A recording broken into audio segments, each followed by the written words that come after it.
O governo Lula demitiu hoje Fabrício Cardoso de Paiva. Quem é ele? É um dos agentes da Agência Brasileira de Inteligência, a ABIN, que coordenou a campanha a segurança de Tarcísio de Freitas na campanha dele pelo governo de São Paulo em 2022.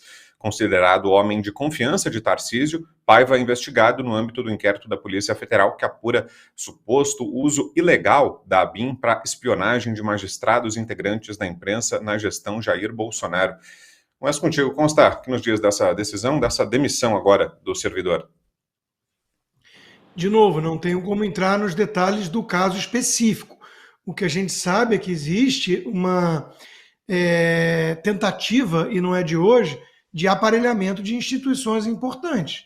Veja, no governo Bolsonaro, eu lembro, né, que até mesmo o pedido do presidente para fazer um levantamento para ver se tinha, dentro do que se chama Estado Administrativo, ou Deep State nos Estados Unidos, defensores da Antifa, até isso foi tratado pela imprensa e pelo STF como uma perseguição política e ideológica. Ora, não é, né?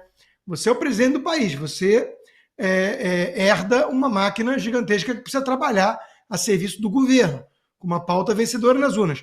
E tem infiltrados em postos chaves ligados à Antifa. Pô, você tem que poder fazer um mapeamento dessas pessoas, mas isso foi tratado como perseguição política ideológica. Então, nesse caso, não pode. Não pode nem saber se tem trabalhando para você ali um cara da Antifa. Agora, qualquer coisa que venha do lado bolsonarista, né, é a BIM paralela, é tentativa de investigar e espionar ministros do Supremo e tudo mais. Então, de novo, existe um duplo padrão. Está muito claro que no Brasil foi adotado um duplo padrão. E é isso que está acontecendo. Eu quero lembrar as palavras, eu já mencionei en passant na fala anterior, eu quero mencionar as palavras ipsis literis, né, do então ministro da Justiça, Flávio Dino, atual ministro do Supremo, que foi comemorado como o primeiro comunista no Supremo, com euforia pelo Lula, que disse: Lula, temos uma Polícia Federal sua. Não existe fala mais antirrepublicana. Então, de novo, Brown, eu não vou pegar caso a caso, eu não sei desse agente da ABIN, o que exatamente foi feito ou não, se tinha razão ou não a demissão, se é pura retaliação ou perseguição política. Nós teríamos que ter acesso a todos os fatos desse caso em particular para emitir um veredito. O que a gente pode falar com mais confiança é isso, é que existe um salvo-conduto quando o infiltrado é da Antifa e que existe uma perseguição e uma narrativa pronta quando é alguém que não é do esquema, que não é da patota. Aí esse sim, né, é perseguido, é demitido, é tratado pela imprensa como culpado a priori. A narrativa da ABIN paralelo pegou independentemente de qualquer evidência disso. O Ramagem pagou um preço alto, né, por isso, porque Globo e companhia condenou sem precisar de nenhum julgamento. De novo, é lamentável. E depois os fatos vão vindo à tona e a gente descobre, né, onde existe de fato o verdadeiro gabinete do ódio, onde existe de fato uma ABIN paralela, um aparelhamento para espiões que são muitas vezes infiltrados e estão boicotando o governo Bolsonaro. A gente vê depois, né, a esquerda adora projetar nos seus adversários aquilo que ela na prática faz. Fala, Salles. Veja, quando a gente estava no governo, havia uma discussão sobre todos esses aspectos de aparelhamento, de que o governo estava investigando, que o governo era isso, era aquilo. Eu vou usar uma palavra aqui mais dura, vou dizer assim, era um governo de cabaços. Ninguém fez nada do que acusava o governo Bolsonaro de fazer. Ao contrário, os milicos são os caras mais bitolados do mundo, né? Os caras falavam, não, porque o general fulano, curso de contra-terrorismo no Pentágono, contra-terrorismo no MI6, você vai ver o cara é quase uma criança. Então, ninguém no governo Bolsonaro, ninguém fez nada do que foi acusado desse tipo de coisa. De usar a máquina pública para investigar, para fazer. Os relatórios, imagina, eu não sei se historicamente as pessoas tiveram curiosidade, eu gosto muito de história, né? Então eu gostava muito de ler os relatórios do antigo Sistema Nacional de Informações, do SNI. Você vê os relatórios do SNI sobre as pessoas que eram contrárias ao regime, São os relatórios mais infantis que tem. Assim, fulano de tal é leitor da revista não sei das quantas, é não sei o quê, colecionador de não sei das quantas. São umas coisas infantis, completamente. E aí você vê as acusações atuais do governo Lula contra todos aqueles que têm qualquer relação com o governo Bolsonaro, dá a impressão que na época do governo Bolsonaro havia um sistema de informações super complexo, que perseguia alguém, que fazia isso, que fazia aquilo. Pessoal, não havia nada, zero.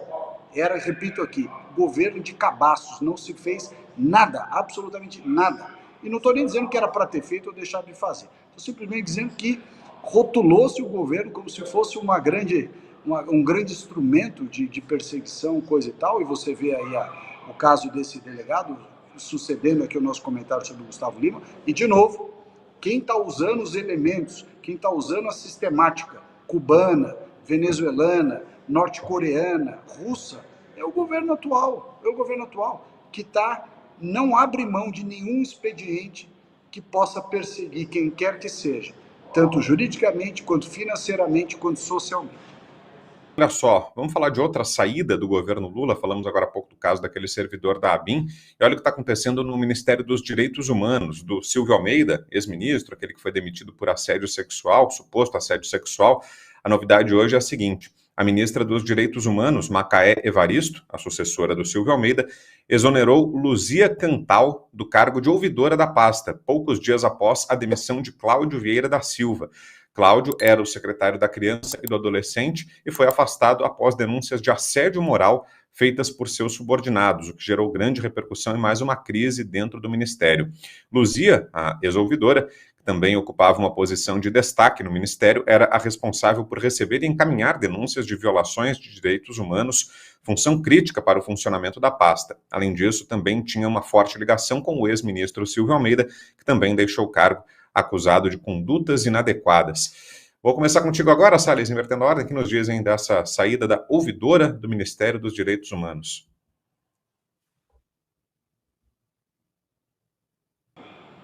Peraí, Brown, que eu estava tirando o microfone aqui, que eu estou num lugar meio barulhento, atrapalha o nosso Bradock. Tranquilo. Mas olha só, o governo, na verdade, Lula, ele está tentando esconder certos fatos, está tentando esconder certos problemas, quando a sociedade está vendo essas coisas acontecerem. Você corta uma pessoa, corta outra, tenta esconder o que está acontecendo ali, tenta esconder o que está acontecendo aqui. Veja só, é um governo formado por gente desqualificada, né, que não tem... O governo primeiro gigantesco, né, o Bolsonaro tinha 23 ministérios, saltou para 39, agora não lembro exatamente se 38 ou 39. Um monte de gente desqualificada que foi colocado ali, seja por apadrinhamento, alguns por certos interesses patrimoniais, ou seja, não tem uma única escolha que seja por mérito de verdade. Você tem até alguns ministros melhores, como o Zé Múcio Monteiro da Defesa, você tem algumas poucas pessoas que você poderia reputar de um nível melhor, mas a grande maioria no governo Lula é gente desqualificada, gente que não teria, se fosse procurar emprego no setor privado, não ia arranjar emprego de nenhum, ou pelo menos muito longe daquelas posições que eles ocupam. Mau exemplos do ponto de vista, portanto, moral, mau exemplo do ponto de vista de probidade, más escolhas administrativas, o que denotam a incompetência desse pessoal todo, e a sociedade brasileira vai assistindo estarrecida toda essa tentativa de lavar o comportamento, lavar as posturas, lavar as más escolhas. Esse caso especificamente do ministro aí eu não vou dizer qual é o apelido que eu chamo ele, mas só agrava ainda mais essa sensação da decrepitude do governo do PT. O Consta, aí também fica claro aquilo que há muito tempo já se sabia da esquerda, né? Uma imagem é imagem pública, né? O que faz em questão de afetar, mas por dentro o comportamento geralmente é bem diferente, né? Como nesse caso autoritário, um ambiente de má relação profissional, de desrespeito aos subordinados, enfim, tudo aquilo que eles veiculam não é aquilo que acontece da porta para dentro, né? Pois é, taradão, né? Taradão. Olha, Brown, é impressionante como isso é mundial, é algo global. A esquerda é sinônimo de hipocrisia. E eu digo mais, né? Tem até psiquiatras que levantam essa tese, como é o caso do Dr. Hoster, né, no livro A Mente Esquerdista, é um caso de doença mental. Muitos são pervertidos. O caso do Jeffrey Epstein aqui nos Estados Unidos, da ilha, da baixaria, do avião Lolita e tudo, é majoritariamente gente de esquerda que frequentava aquele troço. Aquele Harvestein lá dos estúdios de Hollywood, né? Mesma coisa, um grande e poderoso doador democrata. Aí agora está na ordem do dia aqui o caso do Daddy, né? O Puff Daddy, o Didi. Esse cara era um pervertido. E agora estão resgatando um monte de vídeos e imagens, fotos dele com um monte de celebridade que está se afastando dele. Né? A J.Lo, por exemplo, Jennifer Lopez, foi casada com ele, acabou de apoiar publicamente a Kamala Harris. Esse é o pessoal da esquerda, pessoal de Hollywood, pessoal de festa estranha com gente esquisita, gente que tem vários pronomes, gente que é confusa, gente que acha que qual o problema de criança não ser só criança, né? O som da liberdade não ser só criança brincando, mas criança fazendo outras coisas. Tem ligação, sim. Você vai ver que tem. Não estou dizendo que exclusivamente, por exemplo, todo pedófilo é de esquerda, ou que todo esquerdista é um pedófilo, óbvio que não. O que eu estou dizendo é que é a mesma constatação que você pode fazer com uma segurança razoável. Quase todo terrorista hoje é daquela religião da paz. Pô, então todo mundo que é da religião da paz é terrorista? Não. Quer dizer que não existe terrorista de outra coloração ideológica ou religiosa? Existe. Mas, grosso modo, é a maioria. Então é a mesma coisa.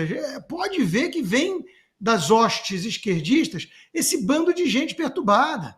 Gente confusa, gente esquisita, gente que rasgou a aula da biologia, gente que acredita que liberdade é sinônimo de libertinagem e licenciosidade, e gente que faz um discursinho, inclusão, tolerância, não sei o quê, e na prática é isso, destila ódio, é autoritário, quer perseguir, calar o outro, quer abusar do seu cargo e intimidar, até para favores sexuais. É isso, é um bando de hipócrita e doente mental. É impressionante como vem gente podre do lado esquerdo. Não é uma implicância minha, é uma constatação. Dá uma olhada aí, vamos ver. Levanta as estatísticas. É impressionante. Você pode acabar com a sua calvície agora com o combo da linha Vitagor. Nanotecnologia vai fazer o cabelo crescer de dentro para fora. DHT vai derrubar o hormônio seu, simplesmente bloqueador, e o tônico capilar. Ligue agora ou chama no WhatsApp 0800 355 3000. Diga adeus à calvície. Vitagor. Vamos falar de outro caso, olha só, agora no Ministério da Saúde, hein? A Controladoria Geral da União apontou uma distorção de 44 bilhões de reais no Ministério da Saúde. A maior distorção verificada foi no valor de 21,9 bilhões de reais e deve-se ao saldo incorreto da conta de estoques de medicamentos e insumos importados. O material entregue não recebia baixa nos registros do Ministério e foram observadas falhas no lançamento de ajustes cambiais. Ou seja, né, Salles, não dá para tirar conclusões precipitadas, né, se houve corrupção ou não, mas no mínimo uma incompetência, uma inoperância que favorece um ambiente de corrupção, né, quando 44 milhões a mais ou a menos entram ou saem da conta, você mostra no mínimo que tem uma falta de controle que poderia dar ensejo à roubalheira, né? Bom, e se tratando de PT, certeza que é roubalheira, não tem essa de descontrole, coisa nenhuma. Além de gente incompetente, que eles são obviamente incompetentes, é gente corrupta, gente que está no DNA dessa turma.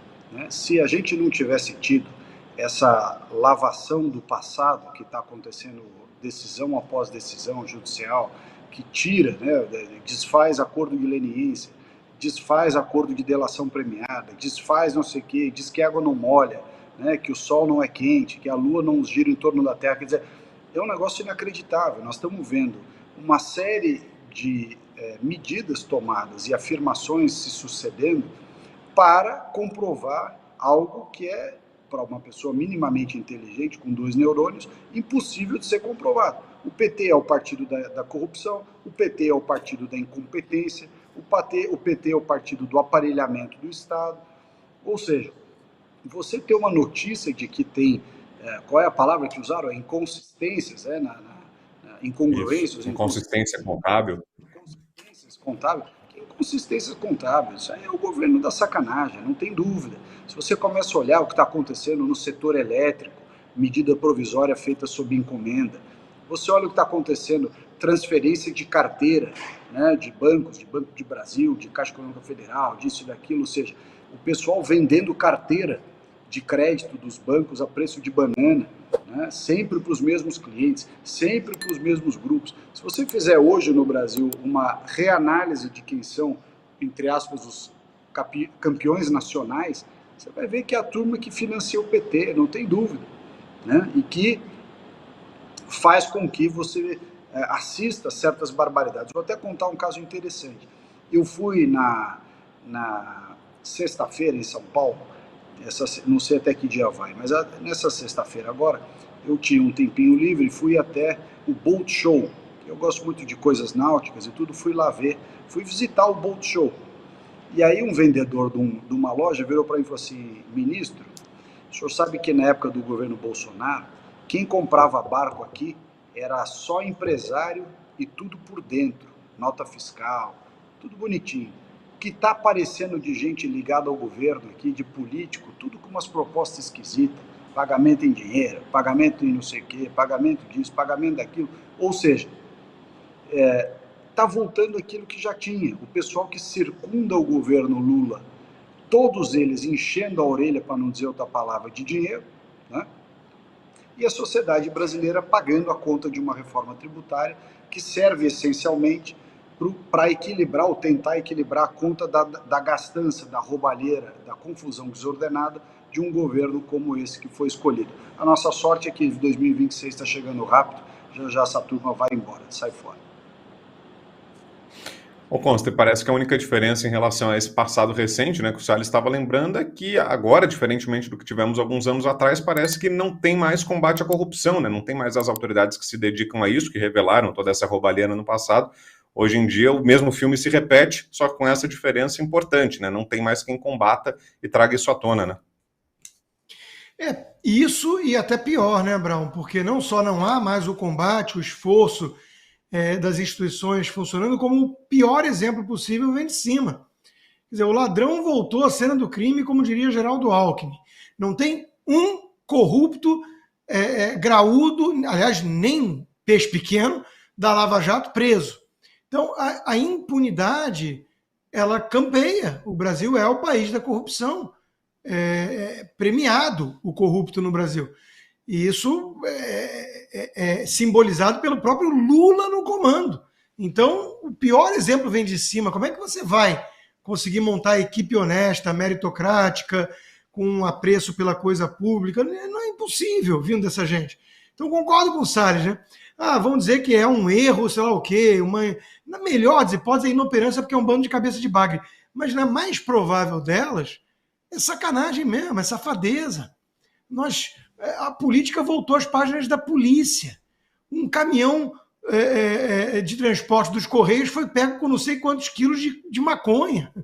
O negócio, assim, os caras da JBS e companhia voltaram a frequentar o governo, mais do que eu consigo frequentar minha família.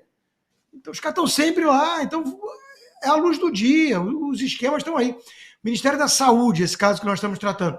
Bom, queimaram outro dia 200 e tantos milhões de vacina da Coronavac que estava lá. Aí eles alegam que não tinha demanda, por que será, né? Mas tudo que aparece, tudo que vem à tona, não só não é investigado a fundo, como você está dizendo, como é a ponta do iceberg. Agora, você imagina isso numa máquina hipertrofiada, gigantesca, que consome quase metade do PIB. Você imagina o que não tem. Você imagina o que não tem também de gente alegre na cadeia da felicidade. Gente que vai lá comprar lancha nova com dinheiro vivo, em espécie. Tem um monte de gente fazendo a festa no Brasil hoje. O amor venceu, né? O amor dos corruptos pelo dinheiro e pelo poder. Esse pessoal não tem do que reclamar. Agora, empreendedor, empresário, trabalhador honesto, gente que rala e faz tudo certinho, e paga as contas em dias, inclusive o acordo com o Leão, né, que não é contribuinte, é sob a mira da espada, né? Esses aí se lascaram, meus amigos. Se lascaram. Faz o L. Mudando de assunto, vamos continuar falando sobre o judiciário, um outro assunto que está em debate no Supremo Tribunal Federal. Olha só, acredite se quiser, isso está na pauta do Supremo Tribunal Federal e o julgamento está em andamento. O Supremo debate se o uso do termo mãe na declaração de nascido vivo fere os direitos das pessoas trans. E agora a Corte debate possíveis mudanças no registro civil. O vocabulário parturiente compreende, evidentemente, a mãe, como também o homem trans que vai ao parto e que, embora não se reconheça como mãe, biologicamente é parturiente. Foi o que disse durante o julgamento ministro do Supremo Tribunal Federal. O julgamento foi novamente suspenso depois de um pedido de vista do relator do caso, que é o ministro Gilmar Mendes. Vou inverter a ordem, começar contigo, Consta, que nos dizem desse julgamento. Olha aí onde está a justiça brasileira, né? Para quem estava reclamando dela, ela não aparece. Está debatendo, por exemplo, isso aí, né, Consta? É surreal, né? Surreal. E custa caro, né? Talvez a justiça. Talvez não, né? Os dados mostram a justiça, entre aspas, mais cara do planeta. Para isso, né? Para os ministros do Supremo discutirem se mãe é um termo ofensivo. Agora, óbvio que isso vem na esteira de uma guerra cultural, que eu reputo, inclusive, como uma guerra espiritual, no fundo, porque cá entre nós, quem declara guerra à família, a formação que é a garantia da sobrevivência da espécie humana, pelo menos há milênios, formação familiar, o núcleo familiar, papai, mamãe e os filhos, né? Só pode ser uma coisa meio satânica mesmo, né? Eu acho. Então, para mim, é uma guerra espiritual. Mas isso diz muito sobre a era em que vivemos. É a era do mimimi, do narcisismo, da confusão de desejos com liberdade individual. Quer dizer, é coisa típica de gente mimada mesmo. Eu me sinto assim, portanto, todo mundo tem que aceitar que eu sou assim e corresponder a isso. Veja, se uma pessoa aparece com anorexia, falando, eu tenho 40, eu sou gordo, eu sou gordo, eu sou gordo, e você olha um fiapo de gente com 40 quilos, você não vai virar e falar, você tá gordo, porque senão vai ofendê-la. Onde foi que a gente perdeu esse bom senso, né? Eu não digo a gente, porque eu sei que a maioria ou não liga para esse assunto, é a maioria, ou quando esse assunto chega a pessoa média, com bom senso, ela fala, puta, que bando de gente chata e maluca. Mas é uma minoria muito barulhenta que chega ao Supremo Tribunal Federal, com a sua afetação histérica, com a sua demanda autoritária insana. Eu quero que mexam no termo mãe porque me ofende. Vai procurar um divã e não enche o saco. Vai plantar batata, vai para Cuba que te pariu e nos deixa em paz. Então é um negócio doentio. Doentio. Agora, felizmente, Brown, está tendo backlash, está tendo uma reação, né? Várias empresas que aderiram a essa pauta woke, a essa agenda louca, e essa coisa de DEI e não sei o quê, eles estão voltando atrás. Eles estão demitindo os carguinhos, né, os cabides de emprego de carreirista, oportunista, que descobriu aí um corrimão para o sucesso, para a vida mansa, né? O cara trabalha na empresa no departamento de DEI, Diversity, Equity e Inclusion. Porra, meu Deus do céu, o cara não faz nada da vida, não serve para porcaria nenhuma, nunca produziu nada que preste na vida, o cara consegue um cargo de executivo numa empresa por falar blá, blá, blá e atender a demanda de uma minoria histérica. É tudo muito doido. Está na hora do Ocidente parar com isso. Isso afetou Forças Armadas Americanas. Imagina, o exército mais poderoso do mundo controla as ogivas nucleares. O orçamento militar americano maior que todo o resto do mundo junto. E está preocupado em botar gente esquisita que quer ser chamada de mãe ou quer banir o termo mãe, porque nunca vai ter mãe, porque afinal de contas não tem útero. O que é uma mulher? Né? Perguntaria Matt Walsh. Então, está comandando Forças Armadas Americanas. O Putin e o Xi Jinping estão morrendo de rir. E os barbados malucos, os turbantes enlouquecidos. Então o negócio está muito doido. Ou o Ocidente para e volta ao bom senso o quanto antes, ou lascou. Então, que perda de tempo, né? Fala, Salles. Não dá nem para comentar isso. Essas coisas são tão idiotas, né? Que a gente fica torcendo para vir logo um meteoro acabar com esse troço de uma vez por todas. A sociedade está se degradando numa velocidade que é impensável. Eu brinco sempre aqui, já brinquei aqui no programa, que meu sonho era a gente comprar o Uruguai e transformar o Uruguai no país que a gente queria, porque o Brasil está ficando sem solução desse jeito. A gente compra o Uruguai, toca a turma para fora, institui uma constituição nossa, direito às armas, low taxes, né, direito de propriedade intransigível, e acabou, vamos transformar o Uruguai no Texas sul-americano, porque aqui não está tendo jeito mais, não tem condição. A gente vê esse tipo de coisa e fala, mas onde vai parar esse país? Que discussão é essa se você não pode mais chamar a pessoa de mãe, o pai agora é mãe, a mãe virou pai? A criança não pediu para nascer nessa puta zona, desculpa, a criança não quer. Imagina, o pessoal esquece que quando envolve esse tipo de situação, você tem uma criança que não pediu para participar desse monte de testes sociológicos sobre como você se sente, deixa se sentir, se o papai é a mamãe, se a mamãe é o papai, se tudo pode. Cada um faça o que quiser da sua própria vida. Entretanto, quando você envolve um menor de idade, uma criança, a criança não... Se perguntaram, como é que você consegue perguntar para uma criança que ainda não nasceu ou recém-nascida, se ela topa participar desse exercício moral, filosófico, etc., em torno de escolhas que deveriam ficar adstritas aos adultos. Se os adultos querem ele próprio ou ela própria se sentirem, atuarem, serem chamados de nomes diferentes e tal, direito seu, embora a gente, em geral, não concorde, enfim, não veja uma lógica em cima disso, como o Rodrigo colocou. Agora, a partir do momento que você envolve um terceiro, que é uma criança, a criança não tem nada a ver com essa confusão. E aí sim é que eu acho que o Estado brasileiro deveria atuar, para dizer o seguinte, olha, sua liberdade de escolher o seu pronome, o sentimento, como você se sente hoje, amanhã, cortou o negócio, implanta de novo, faz o que você quiser da tua vida. Agora, a criança não tem nada a ver com essa porra.